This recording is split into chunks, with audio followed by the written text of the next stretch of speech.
ধৰ ধৰ ধৰ নাঙল চোৰক ধৰ ধৰ ধৰ ধৰ নাঙল চোৰক ধৰ সেই নাঙল চোৰজনেই অসমৰ বৰ্তমান কিং অফ কমেডিয়ান আৰু বৰ্তমান মোৰ লগত আছে আপোনাক স্বাগতম জনাইছোঁ। ধন্যবাদ।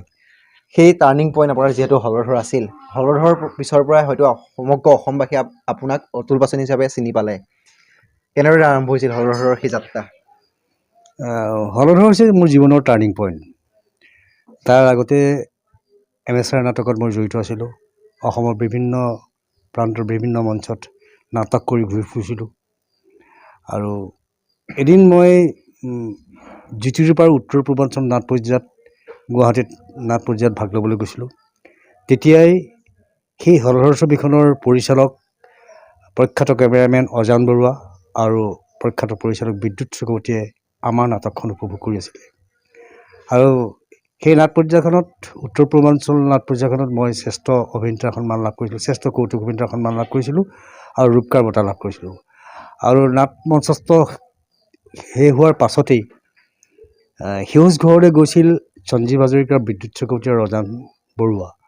তেওঁলোকে মোক ক'লে যে পাচনি ডাঙৰীয়া, আমি এখন ছবি কৰিব বিচাৰিছোঁ, আপুনি এটা চৰিত্ৰত ৰূপদান কৰিব লাগে আৰু আপোনাৰ চৰিত্ৰটো ছবিখনৰ মুখ্য চৰিত্ৰ। আৰু তেতিয়া মই অলপ আফচোচ কৰিছিলোঁ, যিহেতু কেমেৰাৰ ব্যাকৰণ নাজানো, গ্ৰামাৰ নাজানো আৰু অনভিজ্ঞ, কেমেৰাৰ সন্মুখত অভিনয় কৰি পোৱা নাই। আগতে যদিও দুখন ছবি কৰিছিলোঁ, সিমান অভিজ্ঞতা লাভ পুষ্ট হোৱা নাছিলোঁ। তেতিয়া মই তেখেতলোকক কৈছিলোঁ যে আপোনালোকে যদি শিকাই বুজাই লয়, মই নিশ্চয় আপোনালোকৰ ছবিখনত অভিনয় কৰিম। আৰু সেই ছবিখনৰ নাম আছিলে হলধৰ। হলধৰ ছবিখনত অভিনয় কৰি মোৰ ইমানেই ভাল লাগিছিলে। আৰু এটা ঘৰুৱা টিম ৱৰ্ক হৈছিলে, সকলোৱে ঘৰুৱা পৰিৱেশত আমি আছিলোঁ, একেলগে ঢালাই বিচনা কৰি শুইছিলোঁ। পৰিচালক, কেমেৰামেন, অভিনেতা সকলোৱে একেলগে একেখন বিচনাত শুইছিলোঁ, এটা মস্ত ৰুমত বিচনা কৰি শুইছিলোঁ। আৰু সকলোৱে আনন্দ ফূৰ্তিৰে দিনবিলাক পাৰ কৰিছিলোঁ। প্ৰায় 30টা দিন আমি নগাঁৱৰ হালোৱা গাঁৱত সেই ছবিখনৰ চিত্ৰগ্ৰহণ কৰিছিলোঁ আৰু খুব ভাল লাগিছিলে। পৰিচালকৰ সূক্ষ্ম পৰিচালনাত মোৰ যিখিনি অনভিজ্ঞতা আছিলে, সেই অনভিজ্ঞতাখিনি দূৰ হ'ল আৰু মোৰ অভিনয়ে হয়তো প্ৰাণ পাই উঠিছিল আৰু অসমৰ ৰাইজে মোৰ সেই হলধৰ ছবিখনৰ অভিনয়ত আদৰি লৈছিলে। যদি আপোনাক সোধোঁ, সেই হলধৰৰ নাঙল চোৰজন আৰু ফেন খোৱা, আপোনাৰ দৃষ্টিত কোনটো চৰিত্ৰ ভাল লাগে? দুইটা চৰিত্ৰতে এটা সুকীয়া সোৱাদ আছে, আমেজ আছে। দুইটা চৰিত্ৰই মোৰ কাৰণে এক অপূৰণীয় চৰিত্ৰ, খুব অপূৰ্ব চৰিত্ৰ। হলধৰ ছবিখনৰ প্লাছ পইণ্টটো এইটোৱেই যে সেই ছবিখন এখন কলাসুলভ ছবি আছিলে, য'ত স্বতঃস্ফূৰ্ত ৰিয়েলিষ্টিক অভিনয়ৰ সমাৱেশ ঘটিছিলে আৰু ছবিখনত মেছেজ আছিলে। আৰু সেই মেছেজৰ জৰিয়তে ছবিখনে স্বৰ্ণকমল বঁটা আজুৰিয়াই দিবলৈ সক্ষম হৈছিলে। আৰু সেই ছবিখনৰ জৰিয়তে মই মাত্ৰ 1 নম্বৰৰ কাৰণে সৰ্বভাৰতীয় ৰাষ্ট্ৰীয় চলচ্চিত্ৰ মহোৎসৱত প্ৰতিযোগিতাত মই 1 নম্বৰৰ কাৰণে শ্ৰেষ্ঠ অভিনেতাৰ পুৰস্কাৰৰ পৰা বঞ্চিত হৈছিলোঁ। তথাপি নিৰ্বাচক কমিটিয়ে মোক দিল্লীৰ সেই আন্তঃৰাষ্ট্ৰীয় ফিল্ম ফেষ্টিভেলত আন্তঃৰাষ্ট্ৰীয়ভাৱে সম্বৰ্ধনা জনাইছিলে। সেইটো মোৰ কাৰণে এটা খুব গৌৰৱৰ আৰু মানে গৌৰৱৰ বিষয়। আৰু সেই তেতিয়াৰ দিনৰ অতীত স্মৃতিবিলাক এতিয়াও মোক ক'ৰবাত দোলা দি যায়। ভাল লাগে হলধৰ ছবিখনৰ স্মৃতি ৰোমন্থন কৰি। আৰু তুমি কৈছা যে ফেন খোৱা এটা জীৱন্ত কেৰেক্টাৰ, বিশ্বনাথ চাৰিআলিত এটা জীৱন্ত কেৰেক্টাৰ, যিটো চৰিত্ৰক মই প্ৰায় সদায় পাইছিলোঁ বিশ্বনাথ চাৰিআলি বাছ ষ্টেণ্ডত। সদায় মানুহক 5 টকা, 10 টকা, 15 টকা, 20 টকা, 25 টকা, 30 টকা কিবা নহয় কিবা এটা ঠগি তেওঁৰ পৰিপক্ক বুদ্ধিমত্তাৰে ঠগি পেলাই তেওঁ সংসাৰ চলাইছিলে। আৰু মানুহজনক মই ভাল পাইছিলোঁ। আৰু তেওঁ যদিও ঠগ প্ৰবঞ্চনা কৰিছিলে, বিশ্বনাথ চাৰিআলি তথা শোণিতপুৰৰ সকলো ৰাইজেই ফেন খোৱাক বেয়া পোৱা নাছিলে। যদিও তেওঁক মানুহক ঠগিছিলে, কিন্তু তেওঁৰ এই স্বভাৱফুল্ল ব্যৱহাৰে মানুহক আকৃষ্ট কৰিছিলে। আৰু যেতিয়াই পৰিচালক দ্বিজেন মহন্তই তেওঁৰ জীৱন্ত কাহিনীৰ ওপৰত এখন VCD ছবি কৰিবলৈ আগবাঢ়ি আহিল, তেতিয়া সেই চৰিত্ৰটো দ্বিজেন মহন্তই মোক নিৰ্বাচিত কৰিলে। আৰু কেতিয়াবা আপোনাৰ ফেন খোৱা চৰিত্ৰটোৰ পৰা আপোনাৰ হাঁহি উঠিছিল নাই বাৰু? সঁচা কথা কওক একদম। হাঁহিওতো মই মানে ফেনখন সদায় লগ পাই থাকোঁতো, গতিকে অনুভৱ কৰা নাছিলোঁ। কিন্তু তাক লৈ মই মনৰ ভিতৰত হৃদয়ৰ ভিতৰত এনজয় কৰিছিলোঁ। সেই মানুহজনক লৈ পেলাই মই হৃদয়ৰ অন্তৰ নিভৃতকণত মই আনন্দ উপলব্ধি কৰিছিলোঁ। আৰু সঁচাকৈ মানুহজন ভাল। আৰু মানুহজনে আজি যোৱা বছৰ তেওঁ ঢুকাই গ'ল আমাৰ মাজৰ পৰা, এই সংসাৰৰ পৰা বিদায় মাগিলে। যেতিয়া পৰিচালকে তেওঁ খুজিছিলে যে হেমধৰ দা, তেওঁৰ আচল নাম হেমধৰ, হেমধৰ দা তোৰ জীৱনৰ কাহিনীৰ ওপৰত এখন মই VCD ছবি কৰিবলৈ ওলাইছোঁ, তই পাৰ্মিশ্যন দিব লাগে, অনুমতি দিব লাগে। তেতিয়া তেওঁ কৈছিলে যে চৰিত্ৰটো কোনে কৰিব, মোৰ চৰিত্ৰটো কোনে কৰিব? তেতিয়া তেওঁক দ্বিজেন মহন্তই কৈছিলে যে অতুল পাচনিয়ে কৰিব।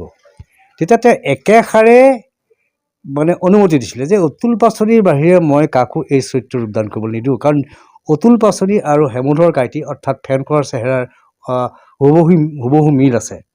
তেওঁ যেনেকৈ মোৰ যিটো অৱয়ৱ, সেই অৱয়ৱৰে সেই চেহেৰাৰে ফেন খোৱা অৰ্থাৎ হেমধৰ ককাইটি আছিলে। সেইকাৰণে হয়তো তেওঁ অনুমতি দিছিলে। আৰু তেওঁক মই সদায় লগ পাই থাকোঁ কাৰণে তেওঁৰ লগত মই হাঁহি মাতি কথা পাতিছিলোঁ আৰু তেওঁৰ সুখ দুখৰ সমভাগী হৈছিলোঁ। মোৰো সুখ দুখৰ তেওঁ সমভাগী হৈছিলে। সেইকাৰণে হয়তো হেমধৰ কাইটি অৰ্থাৎ ফেন খোৱাই সেই চৰিত্ৰটোক মোক দিয়াৰ কাৰণে অনুমতি প্ৰদান কৰিছিলে। যদি আপোনাক কওঁ ফেন খোৱা, বৰ্তমান আপোনাক ফেন খোৱা বুলি বহুতে চিনি পায়, তথাপিও আপুনি বহু চৰিত্ৰ লগোৱা লিখ্য চাকৰ কৰে চৰিত্ৰ হিচাপে, কিয় কৰে তেনেকৈ? আচলতে গোটেই গোটেই বিষয়বস্তুটো হৈছে কি, মোৰ গেটআপটো, মোৰ শৰীৰটো, মোৰ স্বাস্থ্যটো, মোৰ গেটআপ, মোৰ ধৰা চুটি চাপৰ এটা মানুহ, মূৰত চুলি নাই, টকলা। আৰু সাধাৰণতে ৰাইজে দৰ্শকে মোক ৰসাল চৰিত্ৰতে বিচৰা হ'ল। কিন্তু তোমালোকে শুনি আচৰিত হ'বা যে মই প্ৰত্যেকটো চৰিত্ৰতে অভিনয় কৰোঁ। চিৰিয়াছ চৰিত্ৰতো অভিনয় কৰিছোঁ, নিগেটিভ চৰিত্ৰতো অভিনয় কৰিছোঁ, ক্ৰমিক ৰসতো অভিনয় কৰিছোঁ। প্ৰায় সংখ্যক কথা কৈছোঁ আপুনি? প্ৰায় সংখ্যক বুলি কৈছোঁ। প্ৰায় সংখ্যক মানে দৰ্শকে সাধাৰণতে মোৰ গেটআপটো, মোৰ ডাইলগ ডেলিভাৰী, মোৰ এক্সপ্ৰেশ্যন, মোৰ বডি লেংগুৱেজ, এইবিলাক চাই পেলাই দৰ্শকে কমেডি চৰিত্ৰতে মোক গ্ৰহণ কৰিলে। সেইকাৰণে প্ৰায়বিলাক পৰিচালক প্ৰযোজকে মোক কমেডি চৰিত্ৰতে কাষ্টিং কৰে, নিৰ্বাচিত কৰে। আৰু সেইটোৱে হয়তো প্ৰধান কাৰণ। আপুনি অভিনয় জগতৰ কাৰোবাক চাগে আদৰ্শ হিচাপে লৈছিল, বৰ্তমান কিন্তু আপোনাকো বহুতে আদৰ্শ হিচাপে লয়, কিন্তু আপুনি কাক আদৰ্শ হিচাপে লৈছিলে? আদৰ্শ বুলি নাই, তেতিয়া এসময়ত মই চাইছিলোঁ ডক্টৰ বেজবৰুৱা, ললিতা, মুকুতা, এইবিলাক চিনেমা চাইছিলোঁ। চিনেমা চাই তেতিয়া নীল কুদ্দুছ, তোমাৰ ৰাণা তামুলী, বিৰিঞ্চি ভট্টাচাৰ্য, দুৰ্গেশ্বৰ বৰঠাকুৰ, এইসকল চিৰনমস্য কৌতুক অভিনেতাই মোক অকণমান অনুপ্ৰাণিত কৰিছিলে, যে ৰসাল চৰিত্ৰৰ কাৰণে অনুপ্ৰাণিত কৰিছিলে। তথাপিও মই কেইবাখনো অসমীয়া বোলছবিত চিৰিয়াছ চৰিত্ৰত যোগদান কৰিছোঁ। জানু বৰুৱাৰ সাগৰলৈ বহুদূৰ, তাত মই এটা চিৰিয়াছ চৰিত্ৰত যোগদান কৰিছোঁ। জানু বৰুৱাৰ কুশল কোঁৱৰ, তাত মই এটা নিগেটিভ চৰিত্ৰত যোগদান কৰিছোঁ। জানু বৰুৱাৰ কণিকাৰ ৰামধেনু, জানু বৰুৱাৰ তৰা ইত্যাদি বহুকেইখন কলাসুলভ ছবিত মই চিৰিয়াছ চৰিত্ৰত অভিনয় কৰিছোঁ। সেইবিলাক ছবি আচলতে হলত নচলে কাৰণে হয়তো ৰাইজে মোৰ সেই চিৰিয়াছ চৰিত্ৰবিলাক অনুধাৱন কৰিবলৈ অকণমান সুযোগ পোৱা নাই। কিন্তু সেইবিলাক ছবিয়ে ইতিমধ্যে আন্তঃৰাষ্ট্ৰীয় প্ৰেক্ষাপটত জিলিকি উঠিছে। পৃথিৱীৰ বিভিন্ন চলচ্চিত্ৰ মহোৎসৱত সেই ছবিবিলাকে প্ৰদৰ্শিত হৈছে, প্ৰশংসিত হৈছে। কিন্তু অসমৰ সাধাৰণ দৰ্শকে সেই ছবিবিলাক হললৈ চাবলৈ নাযায়, যিটো কলাসুলভ ছবি আৰু তাত এণ্টাৰটেইনমেণ্টটো নাপায় কাৰণে হলত খুব বেছি 3 দিন 4 দিন চলে আৰু সৰহসংখ্যক দৰ্শকেই সেই ছবিবিলাক উপভোগ কৰাৰ পৰা বঞ্চিত হৈ ৰয়। আপোনাৰ জীৱনৰ সকলোতকৈ আপোনাৰ স্মৰণীয় ডাইলগটো কোনটো বাৰু? একেষাৰেই কওঁ, তুমি প্ৰথমতে যিটোৰে আৰম্ভ কৰিছিলা সেইটো মোৰ জীৱনৰ ছবি জগতত জীৱনৰ চিৰস্মৰণীয় সংলাপ। আপোনাৰ মুখত সেই যে হলধৰ, শেষ মুহূৰ্তত, ছবিখনৰ শেষ মুহূৰ্তত মই এটা নাঙল চুৰ কৰিছিলোঁ। নাঙল চুৰটো কৰি ছবিখনৰ নাঙল চুৰটোৱে আৰম্ভণি আৰু নাঙলটো উদ্ধাৰ হোৱাটোৱেই অন্তিম দৃশ্য। বহুত অনুসন্ধান কৰি গম পালে যে এই চৰিত্ৰটো যিটো অনুসন্ধানকাৰী চৰিত্ৰ আছিলে সেইটো মোৰ বন্ধুবৰ প্ৰিয় অভিনেতা হিৰণ্য ডেকাই কৰিছিলে। হিৰণ্য ডেকাই বহুত অনুসন্ধান কৰি CID কৰি শেষত মোক ধৰাই পেলাই মই যে নাঙলটো মহাজনৰ বায়নৰ ঘৰৰ পৰা চুৰ কৰি মহাজনৰ ঘৰত দিছিলোঁ। আৰু মই ধৰা পৰাৰ ভয়ত সেই নাঙলটো মহাজনে মোক এদিন মাতি আনি ক'লে যে তই মোৰ ঘৰৰ পৰা নাঙলটো বেলেগ ঠাইত লুকাই থ, কাৰণ ইয়াত বহুত চিআইডি লাগিছে। তেতিয়া মই এদিন মহাজনৰ ঘৰৰ পৰা নি নাঙলটো এটা কালভাৰ্টৰ তলত মই লুকাই ৰাখিছিলোঁ। আৰু মই ধৰাৰ পৰাৰ পিছত মই সেই কালভাৰ্টটোৰ তলৰ পৰা নাঙলটো লাহেকৈ উলিয়াই আনি যেতিয়া ৰাস্তাত ৰখিয়েই দেখিছিলোঁ মোৰ সন্মুখত এজাক শিশু, এজাক কণ কণ ল'ৰা ছোৱালী সন্মুখত মোলৈ ৰহ লাগি চাই আছে। আৰু ল'ৰা ছোৱালীবিলাকৰ সেই আকুলতা, সেই চকুৰ নিক্ষেপ দেখি ল'ৰা ছোৱালীবিলাকে মোক চোৰ বুলি ভাবিছে, চোৰ চাবলৈ আহিছে, এটা নাঙল চোৰক চাবলৈ আহিছে। গতিকে সেই ল'ৰা ছোৱালীবিলাক যাতে নাঙল চোৰ নহয়, মই যে অপৰাধী, মই যে এটা নাঙল চোৰ কৰা এটা দুৰ্ধৰ্ষ চোৰ, সেইটোকে মই ল'ৰা ছোৱালীবিলাকক শুনাবলৈ কৈছিলোঁ যে ধৰ ধৰ ধৰ নাঙল চোৰক ধৰ, ধৰ ধৰ ধৰ নাঙল চোৰক ধৰ, ধৰ ধৰ ধৰ নাঙল চোৰক ধৰ, ধৰ ধৰ ধৰ নাঙল চোৰক ধৰ, ধৰ ধৰ ধৰ নাঙল চোৰক ধৰ। সেই কথা যদি আপুনি নাঙল চোৰৰ কথাটো আহিছে আৰু ফেন খোৱা চৰিত্ৰটো সমগ্ৰ অসমবাসীৰ মাজত আপুনি জনপ্ৰিয় হৈছিলে, ফেন খোৱাৰ কোনটো সংলাপ আপুনি সকলোতকৈ আপোনাৰ ভাল লাগিছিলে? নহয়, ফেন খোৱাও এটা এইটো আছিলে, হলধৰটো হৈছিলে কমপ্লিট চোৰ, আৰু ই চোৰ নকৰে, ই ঠগবাজি কৰে, মানে বুদ্ধিমত্তাৰ পৰিচৰে। তো সংলাপবিলাক পাহৰি গৈছোঁ, বহুত দিন হ'ল। তথাপি আপুনি এজন আৰক্ষীক কিবা মাছ এটা তেওঁ ঘৰত দিম বুলি কৈ ঘৰত নিদিলেগে, আপুনি ঘৰত গৈ খালেগে, তাৰপৰা আপোনাৰ জীয়ৰীয়ে প্ৰেমিকাক খুৱাই দিলে নেকি? সেই ডাইলগটো কিন্তু মই খুব ভাল পাওঁ।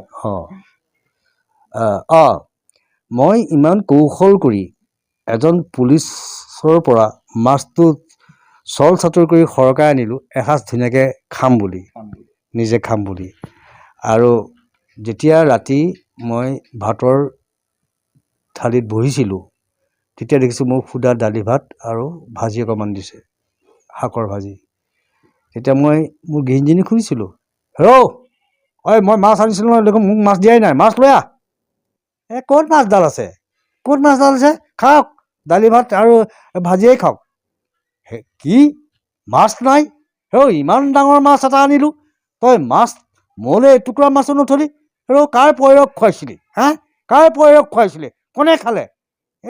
কেলে আমাৰ এই লগৰ সেই নিৰ্মল আহিছিলে নহয়, নিৰ্মলৰ লগত আৰু এজন আহিছিলে, সিহঁতৰ আলহী মানুহ, সিহঁতক নোখোৱাইনো কাক খুৱাম? আমি ঘৰৰ মানুহ খুৰাই নিকাই খালেই হ'ব। ঘৰৰ মানুহ খুৰাই নিকাই খালেই হ'ব। কিমান কষ্ট কৰি মই সেই মাছটো লৈ আহিলোঁ, আৰু তই সেই লোকৰ পৰিয়ালবিলাকক খুৱাবলৈ পাইছ? নেখাওঁ ভাত বাপেকে, চিনি পোৱা নাই? আজিৰ পৰা তহঁতক মাছ খুৱাম ৰ, বাপেৰক চিনি পোৱা নাই? মই মাছ আনিলোঁ আৰু লোকৰ পৰিয়ালবিলাকক মাছ খুৱাইছ, ৰৌ ৰৌ নৰকত পৰিবি, নেখাওঁ ভাত যা। আমি সেইটো মানে হাঁহিছিলোঁ, এতিয়াও হাঁহিছোঁ বাৰু। তাৰপৰা আপোনাৰ জীৱন যাত্ৰাৰ কথা পাতিম। যেতিয়া আপুনি অভিনয় জগতত ভৰি দিছিলে, কিমান বয়সত আপুনি ভৰি দিছিলে? আচলতে মোৰ জীৱনত মোৰ জন্ম হৈছিলে মাজুলীত। মাজুলীৰ মই সৰুৰ পৰাই সত্ৰীয়া সংস্কৃতিৰ লগত জড়িত আছিলোঁ। সত্ৰৰ নামঘৰত ৰাস ভাওনা কৰি অভিনয়ৰ প্ৰাথমিক শিক্ষা লৈছিলোঁ। সৰুৰ পৰাই মোৰ অভিনয়ৰ প্ৰতি ৰাপ আছিলে। গতিকে মোৰ অভিনয়ৰ আচলতে পাঠশালা এখন হৈছে নামঘৰ। অভিনয়ৰ প্ৰাথমিক বিদ্যালয়খন হৈছে মোৰ নামঘৰ। নামঘৰতে মই অভিনয়ৰ প্ৰথম খোজ পেলাইছিলোঁ। কিন্তু অভিনয়ৰ ব্যাকৰণ তেনেকৈ মই জনা নাছিলোঁ, গ্ৰামাৰ মই তেনেকৈ জনা নাছিলোঁ, জাষ্ট অভিনয় কৰি গৈছিলোঁ। যেতিয়া মোৰ 4 বছৰৰ পিছত আমাৰ সত্ৰখন ব্ৰহ্মপুত্ৰৰ গৰাখহনীয়াই লৈ গৈছিলে ব্ৰহ্মপুত্ৰৰ বুকুৰ মাজলৈ, তেতিয়া আমাৰ পৰিয়ালটোক আমাৰ দেউতাই যোৰহাট নগৰৰ মাজলৈ লৈ গ'ল। কাৰণ যিহেতু মোৰ দেউতা এজন আদৰ্শ শিক্ষক আছিলে, আৰু যোৰহাট নগৰৰ মাজমজিয়াত এখন প্ৰাথমিক বিদ্যালয় প্ৰতিষ্ঠা কৰিছিলে, আৰু সেই বিদ্যালয়খনৰ প্ৰধান শিক্ষক মোৰ দেউতাই আছিলে। আৰু দেউতাই আদৰ্শ শিক্ষকতাৰ কাৰণে ৰাষ্ট্ৰপতি পুৰস্কাৰ পাইছিলে, ৰাজ্যিক পুৰস্কাৰ পাইছিলে। গতিকে 4 বছৰ বয়সতে দেউতাৰ স্কুলত নাম লগাই দিলেগৈ যোৰহাটত গৈ। তাৰপিছত মই হাইস্কুল গ'লোঁ। হাইস্কুলত ক্লাছ 8ৰ পৰা এখন স্কুলবিলাকত স্কুল অধিৱেশন হয় ন, স্কুল সপ্তাহত 1 week কম্পিটিশ্যন হয়। ক্লাছবিলাকৰ শ্ৰেণীৰ ভিতৰত কম্পিটিশ্যন হয় একাংকিকাৰ। আৰু ক্লাছ 8ত প্ৰথম বৰ্ষতে মই নিজে ডাইৰেকশ্যন দিয়া আৰু মই নিজে এটা মুখ্য চৰিত্ৰত অভিনয় কৰা নাটখনত মই শ্ৰেষ্ঠ পৰিচালকৰ বঁটাও লাভ কৰিছিলোঁ আৰু শ্ৰেষ্ঠ অভিনেতাৰ বঁটাও লাভ কৰিছিলোঁ। আৰু তেতিয়াই যোৰহাট নগৰৰ যিমানবিলাক হাইস্কুল আছিলে সেই হাইস্কুলবিলাকৰ প্ৰত্যেকজন বেষ্ট এক্টৰ বেষ্ট ডাইৰেক্টৰে এটা অনুষ্ঠান প্ৰতিষ্ঠা কৰিছিল, নৱজ্যোতি শিল্পী সমাজ। আৰু সেই নৱজ্যোতি শিল্পী সমাজৰ তত্ত্বাৱধানতে তেওঁলোকৰ লগত অসমৰ বিভিন্ন প্ৰান্তত আমি নাট প্ৰতিষ্ঠা কৰিবলৈ গৈছিলোঁ, বিভিন্ন ঠাইত পুৰস্কাৰ লাভ কৰিছিলোঁ। যোৰহাট জিলা পুথিভঁৰাল, যোৰহাট থিয়েটাৰ হল, এইবিলাকত আমি পূৰ্ণাংগ নাট কৰিছিলোঁ। ইখনৰ পিছত সিখন দৰ্শকে আদৰি লৈছিলে, দৰ্শক ঠাহ খাই পৰিছিলে, মানুহ থিয় হৈ চাইছিলে। আৰু ইণ্টাৰেষ্টিং কি, এতিয়া ধৰা বিভিন্ন ষ্টেটৰ মানুহ বেলেগ হ'ল, লাইটৰ মানুহ বেলেগ হ'ল, চাউণ্ডৰ মানুহ বেলেগ হ'ল, মেকআপৰ মানুহ বেলেগ হ'ল। তেতিয়া কিন্তু সেই সময়ত আমি নাটক কৰোঁতে আমি নিজে ছেট বনাইছিলোঁ, নিজে লাইটিং কৰিছিলোঁ, নিজে মেকআপ কৰিছিলোঁ, নিজে ড্ৰেছ কৰিছিলোঁ, নিজে সকলো কৰি আকৌ নিজে অভিনয় কৰিছিলোঁ। কেতিয়াবা আপুনি থমকি ৰ'বলগীয়া হৈছিল নেকি অভিনয় জগতত? অভিনয় জগতত তেনেকৈ বিশেষ থমকি ৰ'বলগীয়া হোৱা নাই। যেতিয়া বাধা পাইছিল নেকি ঘৰৰ পৰা? হকা বাধাটো একেবাৰে পোৱা নাই। প্ৰথম অৱস্থাত মোৰ যেতিয়া মই স্কুলীয়া লাইফ আছিলে, হাইস্কুলীয়া ছাত্ৰ আছিলোঁ, তেতিয়া দেউতাই অকণমান আপত্তি কৰিছিলে। যিহেতু দেউতা এজন আদৰ্শ শিক্ষক, মই ৰাতি নাটকৰ আশা কৰি ৰাতি 11টাত 12টাত সোমাওঁহি। দেউতাই সদায় গালি পাৰে, পঢ়া শুনা নাই, তলকৈ ঘূৰি ফুৰোঁ, থিয়েটাৰ বায়স্কোপ কৰি থাকিলে কোনে খুৱাব, তই ডাঙৰ হ'লে কি কৰিবি, এনেকৈ নানান গালি পাৰিছিলে। সেইখিনিও মোৰ প্ৰথম অৱস্থাত। কিন্তু আজি সেইজন অতুল পাচনিয়ে অসমৰ এজন জনপ্ৰিয় কৌতুক অভিনেতা। হয়, ভাল লাগে নালাগে? ভাল লাগে। আৰু তেতিয়া কিন্তু মোক মায়ে খুব উৎসাহ দিছিলে। মায়ে মোক কৈছে যে কৰ। আপোনাৰ এইখিনি এটা মনত পৰিছে, এতিয়া আপুনি পিতৃ মাতৃৰ কথা সোধা যায় আপোনাক, এগৰাকী সৌভাগ্যৱান মাতৃৰ কয় যে ডাইলগ এটা, বাক্যশাৰী আৰম্ভ কৰে মাতৃৰ কথা ক'বলৈ, সেইটো কিন্তু মোৰ বহুত ভাল লাগে। আপোনাৰ পিতৃ মাতৃৰ কথা আজি ময়ো সুধিছোঁ। মই মাতৃৰ কথা এইটোৱে কওঁ যে মাতৃয়ে মোক বহুত প্ৰেৰণা দিছিলে। মাতৃয়ে মোক আশীৰ্বাদ দিছিলে, এই ক্ষেত্ৰখনত কাম কৰিবলৈ সুবিধা দিছিলে। দেউতাক লুকাই কিছুমান কথা লুকাই ৰাখিছিলে, মই কেইটা বজাত আহিছোঁ, কি কথা, এইবিলাক বহুত কথা লুকাই ৰাখিছিলে। সেইকাৰণে মালে মোৰ মনত পৰে। মোৰ জন্ম হৈছিল মাজুলীত, ভৰ বাৰিষা মোৰ জন্ম হৈছিল। ব্ৰহ্মপুত্ৰৰ কোবাল সোঁতে যেতিয়া আমাৰ ঘৰৰ ছালৰ উপৰি বৈ গৈছিল, তেতিয়া আমাৰ পৰিয়ালটো বাস কৰিছিল ওখ মথাউৰিৰ ওপৰত। আৰু সেই মথাউৰিৰ ওপৰতে এগৰাকী সৌভাগ্যৱতী মাতৃৰ গৰ্ভস্থ হৈছিলোঁ মই, অতুল পাচনি। বোকা পানীৰ মাজেৰে ডাঙৰ দীঘল হৈছিলোঁ, সত্ৰীয়া সংস্কৃতিৰ লগত ওতঃপ্ৰোতভাৱে জড়িত আছিলোঁ। সেয়ে মাতৃক এতিয়াও মই স্মৰণ কৰোঁ, মাতৃ সদায় মোৰ হৃদয়ৰ মাজত এতিয়াও আছে। বৰ্তমান কিন্তু আপুনি ৰাসত ব্যস্ত হৈ আছে, আৰু ৰাসৰ কোনটো চৰিত্ৰত আপুনি বৰ্তমান অভিনয় কৰি আছে? ৰাসত সাধাৰণতে তোমাক মই আগতে কৈছোঁ যে মোৰ গেটআপ, মোৰ অৱয়ব, মোৰ শৰীৰৰ অৱয়ৱ, এই অৱয়ৱে মোক কেতিয়াও কোনো কংস নিদিয়ে। কেতিয়াও মই নন্দৰ ভাও ল'ব নোৱাৰোঁ, কেতিয়াও মই বসুদেৱৰ ভাও ল'ব নোৱাৰোঁ, কেতিয়াও মই কালকেতুৰ ভাও ল'ব নোৱাৰোঁ। সেইকাৰণে এই ৰাসখনত এটা চৰিত্ৰ আছে, নন্দৰ ঘৰৰ যিজন লগুৱা আঘোনা, সেই কেৰেক্টাৰটোত ৰহস্যদান কৰিবৰ কাৰণে হয়তো ৰাসৰ পাণ্ডুলিপি ৰচয়িতাসকলে সেই চৰিত্ৰটো ৰাসখনত সোমাই দিছিলে, যাতে দৰ্শকে মাজে মাজে এণ্টাৰটেইনমেণ্ট পায়, আনন্দ পায়। সেইকাৰণে আজি বহু বছৰ ধৰি সেই চৰিত্ৰটোত মই ৰূপদান কৰিছোঁ। এই চৰিত্ৰটো মই ৰূপদান কৰিছোঁ দিল্লীৰ সংগীত নাটক একাডেমীৰ প্ৰেক্ষাগৃহত, মই ৰূপদান কৰিছোঁ মাজুলীত, মই ৰূপদান কৰিছোঁ ঢকুৱাখানাত, মই ৰূপদান কৰিছোঁ নাৰায়ণপুৰত। বৰ্তমান নাৰায়ণপুৰতে আছে? মই নাৰায়ণপুৰত আছোঁ। মই ৰূপদান কৰিছোঁ ৰবীন্দ্ৰ ভৱনত, মই ৰূপদান কৰিছোঁ শংকৰদেৱ কলাক্ষেত্ৰত। আঘোণাৰ চৰিত্ৰৰ অকণমান সংলাপ আপোনাৰ মুখত? আঘোণাৰ চৰিত্ৰটোত সংলাপ বহুত ৰসাল সংলাপ আছে। তাৰ মাজতে এটা সংলাপ আছে যে মোহিনীৰ লগত পুতনা যেতিয়া মোহিনী বেশেৰে আহে নন্দৰ ঘৰলৈ শিশুক কৃষ্ণক বধ কৰিবৰ কাৰণে বিষ দুগ্ধ পান কৰায়, তেতিয়াই পুতনা মোহিনী বেশেৰে আহে। আৰু সেই মোহিনীৰ ৰূপত মই সেই আঘোণা নামৰ চৰিত্ৰটোৱে অলপ প্ৰেমত পৰোঁ, মানে ভাল লাগিলে প্ৰেম জাগে প্ৰেম এটা মনত আহিছে ভাৱত ন? ভাৱ আহি যায়। আৰু তেতিয়া মই তাক কিছুমান প্ৰস্তাৱ দিছিলোঁ। অকমান সেই প্ৰস্তাৱবিলাক হৈছে যে মই সুধিছিলোঁ,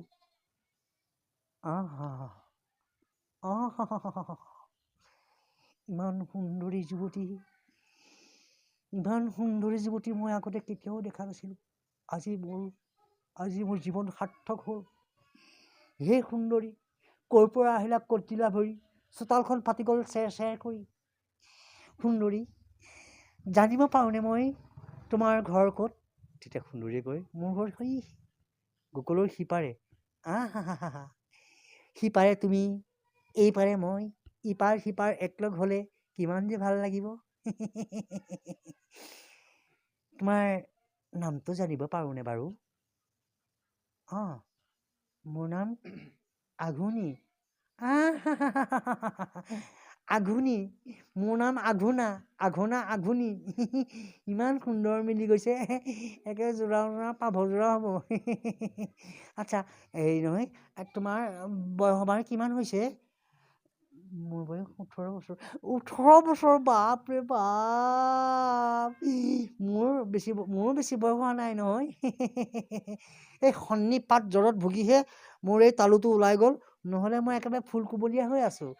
মই একেবাৰে ডেকা হৈ আছোঁ। মোৰ বয়স বৰ্তমান 21 বছৰ। তোমাৰ 18, মোৰ 21, 18, 21, ইমান সুন্দৰ মিলিব।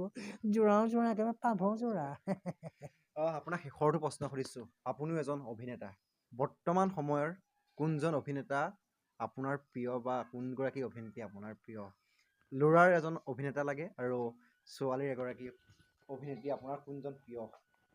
আচলতে এইটো কথা উত্তৰটো দিবলৈ অকণমান নাই, ভাল লগা। দিগদাৰ হয়, কাৰণ আজি অসমৰ প্ৰত্যেকজন প্ৰতিষ্ঠিত অভিনয় শিল্পীয়েই প্ৰতিষ্ঠিত হৈছে। প্ৰত্যেকৰে এটা দক্ষতা আছে।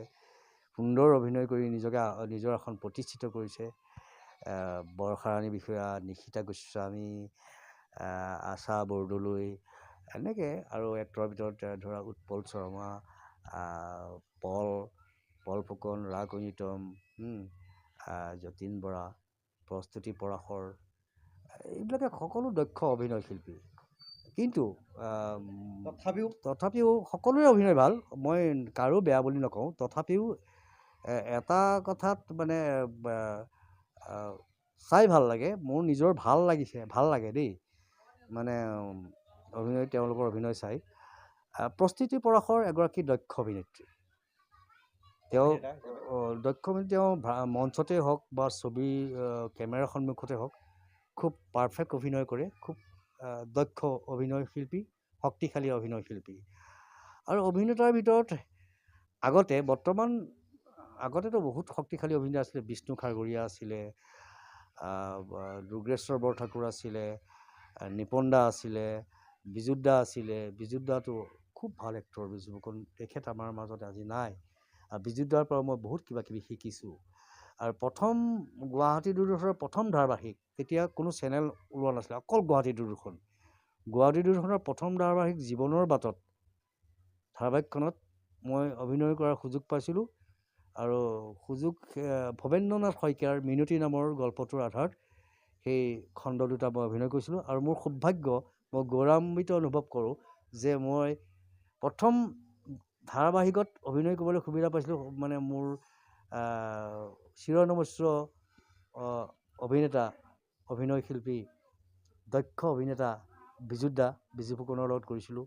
আৰু জয়া আছিল, বৰ্তমান তেওঁ বম্বেত প্ৰতিষ্ঠিত। আমাৰ 3টা চৰিত্ৰ আছিলে। গতিকে বিজুত দা আৰু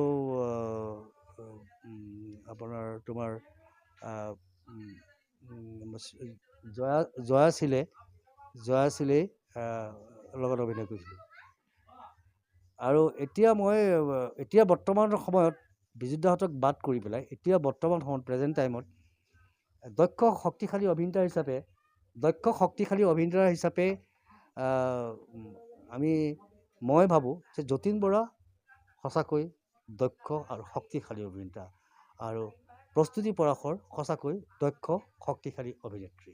ধন্যবাদ দিছোঁ আমাক আপুনি জ্বৰৰ মাজতো সময় দিছে, আৰু যি জ্বৰত আপোনাৰ চুলি সৰিছিলে, সেই আজি আপোনাৰ জ্বৰ, সঁচাই জ্বৰ, তাৰ মাজতে আমাক সময় দিয়াৰ বাবে আপোনাক ধন্যবাদ দিছোঁ।